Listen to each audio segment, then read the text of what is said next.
দোয়া আর গুরুত্ব, বিশেষ করে ইফতারির পূর্ব মুহূর্তে এই সময়টায় দোয়া কবুলের বেশি চান্স রয়েছে। এর আগেও আমি ইশারা ইঙ্গিত করেছি, এই মর্মে ইবনে মাজাহ একটি হাদিস রয়েছে এবং কয়েকটি সূত্র থেকে আসার জন্য হাদিসটি আমলযোগ্য হাসান। রাসূলুল্লাহ সাল্লাল্লাহু আলাইহি ওয়াসাল্লাম বলেছেন, ইন্না লিস-সাইমি ইনদা ফিতরিহি দাওয়াতান লা তুরাদ।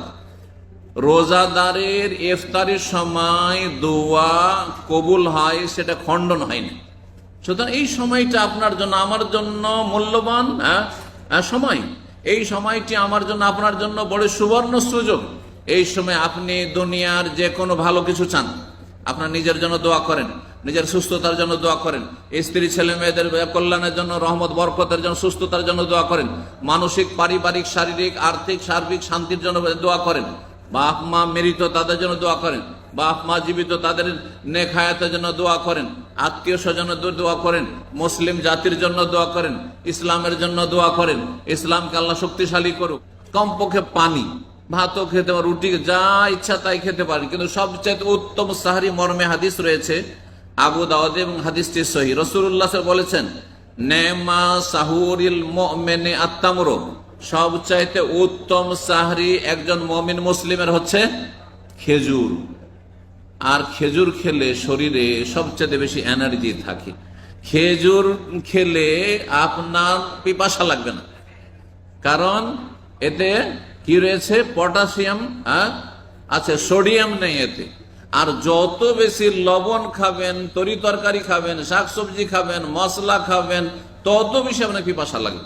দেখেন, ভাত খেয়ে বা রুটি খেয়ে, সবজি শাকসবজি খেয়ে, গোস্ত খেয়ে রোজা রাখেন, আর আরেকজন শুধুমাত্র সাতটি খেজুর খেয়ে রোজা রাখেন। আমি 7টি খেজুর খেয়ে রোজা রেখেছি আলহামদুলিল্লাহ। আজকে আমি গতকালকে সামান্য একটু ভাত খেয়েছি, তার গতকালকে চাইতে আজকে অনেক নিজেকে সুস্থ ভালো মনে করছি এবং নিজেকে আমাকে খুব ভালো লাগছে। এটা বাস্তব অভিজ্ঞতার কথা বলছি। আর এতে আপনি ভাববেন না যে এবার খেজুর খেয়ে কি রোজা রাখা যায়।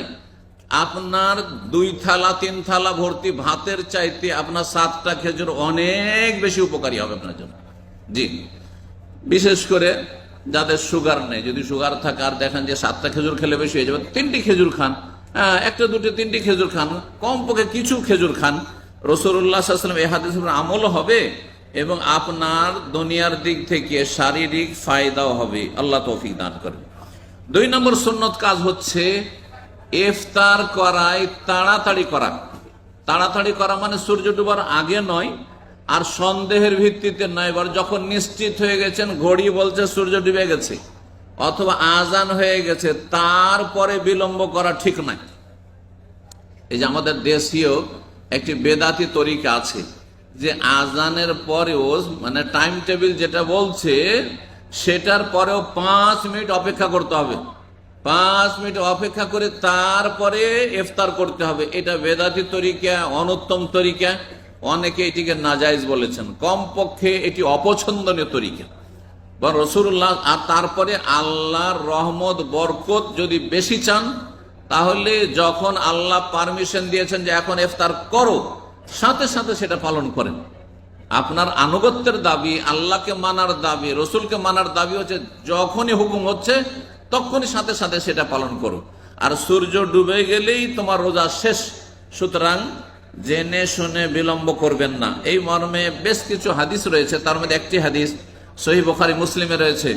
সাহল ইবনে সাদ রাদিয়াল্লাহু তাআলা আনহু বর্ণনা করেন, রাসূলুল্লাহ সাল্লাল্লাহু আলাইহি ওয়াসাল্লাম বলেছেন, লা ইয়াজালুন নাসু বিখাইরিন, মুসলিম জনগণ অতদিন পর্যন্ত সুখে শান্তিতে থাকবে এবং কল্যাণে থাকবে, সঠিক দিনের ওপর প্রতিষ্ঠিত থাকবে, ভালো অবস্থায় থাকবে, মা আজ্জালুল ফিতরা, যতদিন পর্যন্ত ইফতারি তাড়াতাড়ি করবে, সূর্য ডুবার সাথে সাথে ইফতারি করবে। এটি হচ্ছে সুন্নতের তরিকা।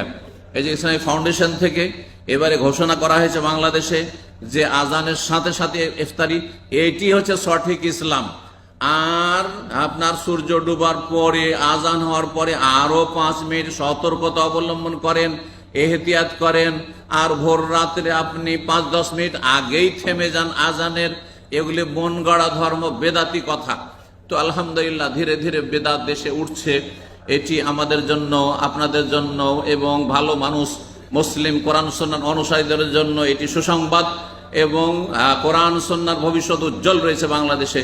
আল্লাহ রাব্বুল আলামিন বাংলাদেশকে যেন কোরআন সুন্নাহর দেশে পরিণত করেন, তৌহিদ এবং সুন্নাতের দেশে পরিণত করেন, শিরক বিদআত থেকে মুক্ত করেন, দরগা দুর্গা পূজা থেকে আল্লাহ রাব্বুল আলামিন যেন মুক্ত করেন, আল্লাহ রাব্বুল আলামিনের পীরদের ভণ্ডামি থেকে আল্লাহ মুক্ত করেন, আর এইসব সুফি ইজমের গুমরাহি থেকে আল্লাহ রাব্বুল আলামিন যেন মুসলিম জাতিকে মুক্তি দান করেন।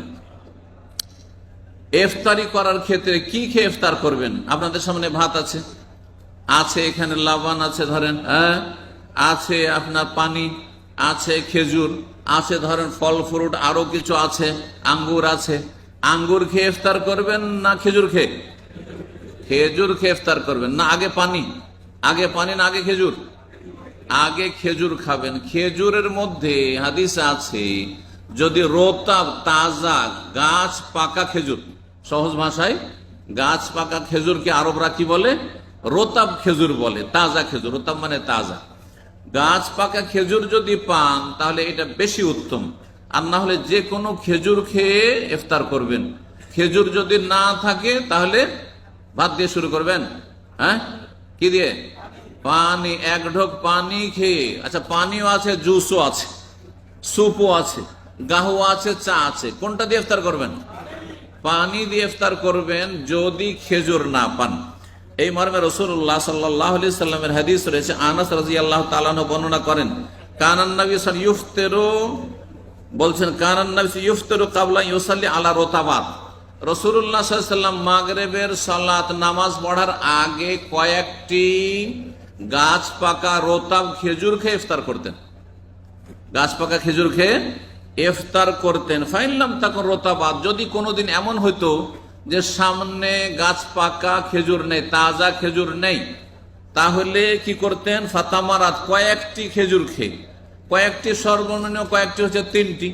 যেহেতু সারা দিন আপনি পানাহার থেকে বিরত আছেন, সুগারের লেভেল কমে আসছে, যতই সুস্থ হন, সুতরাং তাড়াতাড়ি সুগারকে আপনার রিকভার করবে, সুগারের কমতি পূরণ করবে এবং তাতে ক্ষতি বেশি হবে না, এটা একমাত্র খেজুরের বৈশিষ্ট্য।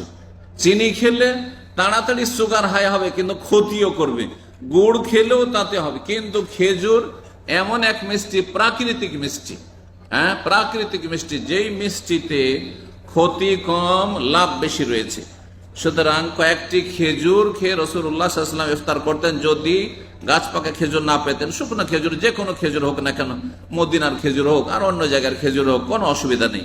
ফাইনলাম তখন তামারাত, যদি কোনো সময় এমন হতো যে খেজুরও নেই, সামনে একটিও খেজুর নেই, অনেক সময় এরকম পরিস্থিতি হইতে পারে খেজুর নেই, তাহলে কি করতেন? হাসা হাসাওয়াতি মিম্মা, তাহলে কয়েক ঢোক পানি খেয়ে নিতেন, পানি খেয়ে ইফতার করতেন।